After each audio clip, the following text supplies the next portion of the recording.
কম সময় এবং কম খরচে আমাদের শরীরে প্রোটিনের চাহিদা মেটাতে পারে সেটি হচ্ছে মসুর ডাল। কম খরচে বললাম কারণ অন্যান্য প্রোটিন জাতীয় খাবার দুধ, ডিম, মাছ, মাংস সেগুলো থেকে এটা সহজলভ্য। আর সময় কম বলতে যেহেতু ডালটা ভাঙা থাকে, খুব তাড়াতাড়ি 15 থেকে 20 মিনিটই এটি রান্না হয়ে যায়। তো আমরা সচরাচর পোলাও যেভাবে রান্না করি, আজকে আমি সেম প্রসেসে ডালটা বানাবো।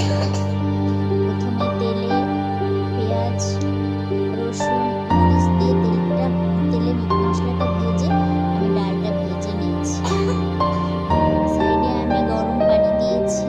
ঠান্ডা পানি দিলে সবসময় রান্নায় দিই। তো গরম পানিটা দিয়ে কিছুক্ষণ রেখে দিলেই ডালটা সিদ্ধ হয়ে যাবে।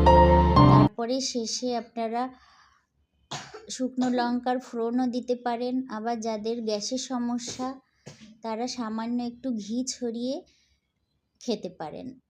আমি শেষে সামান্য একটু ঘি ছড়িয়ে দিয়েছি। দেখুন কত তাড়াতাড়ি, কত সহজে আমার রান্না হয়ে গেল।